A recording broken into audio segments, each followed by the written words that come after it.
আমি গত শুক্রবার কিন্তু তার আগের বারে বলেছিল যে তৃণমূলের একজন এমএলএ রফিকুল বলে, মনে আছে কি অনেকে? আমি বলেছিলাম এই কথাটা, তিনি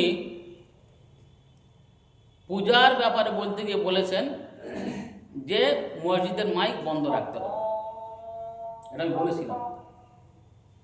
আমার এইটা যখন চারদিকে প্রচার হয়ে গেল, আমার যারা বন্ধু বান্ধব শুভানুধ্যায়ী যারা যারা আমার ভালোবাসে, তারা অনেকে কমেন্ট করেছে যে হুজুর দেখুন ভুল হচ্ছে কথাটায়, বলে ওরা আমার ভিডিও ক্লিপস পাঠিয়ে দিয়েছে, আপনি একটু দেখে নিন জিনিসটা। আমি খুব চিন্তা ভাবনা করে দেখলাম কথাটা উল্টে গেছে। তার মানে কথাটা এমনভাবে বলেছে যে দুটোর মধ্যে পার্থক্য করা যায় না। প্রথমে অনেকবার 4-5 বার শোনার পর তখন বোঝা গেল কথাটা এই, সে কথাটা ছিল এই।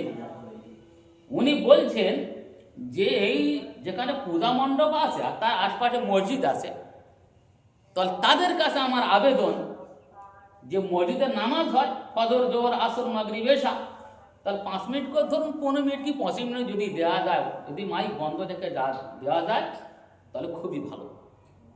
এটা কিন্তু উনি খুবই ভালো কথা বলেছেন, সাম্প্রদায়িক সম্প্রীতির কথা বলেছেন, যাতে সাম্প্রদায়িক সম্প্রীতি নষ্ট না হয়, কারোর মধ্যে দ্বন্দ্ব না হয়। কিন্তু আমি ওই কথাটা সঠিকভাবে আমার কর্ণগোচর হয়নি, যার জন্য আমি বলেছিলাম যে এটা এরকম লোকের ইত্যাদি ইত্যাদি। এটা বাস্তবে কিন্তু আমার ভুল, এটা উচিত নয়। যারা আমার নক করেছেন, অন্তত আমি বলবো যারা আমার ভুলটা ধরে দিয়েছেন, আলহামদুলিল্লাহ, আল্লাহ তাদের উত্তম বদলা দিক।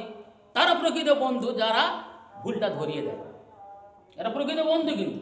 আর এটা মেনে নেওয়া দরকার, যে ভুল তার মেনে নেওয়া উচিত। এটা আমার বিন্দুমাত্র সংকোচ নেই, ভুলটা ভুল মানতে হবে। আর আল্লাহ তার উত্তম বদলা দিক, যার নামে আমি বলেছি, আল্লাহ তার উত্তম বদলা দিক, সে যেন এর জন্য পুরোপুরি বদলা পায়, ওটা খেয়াল রাখা দরকার।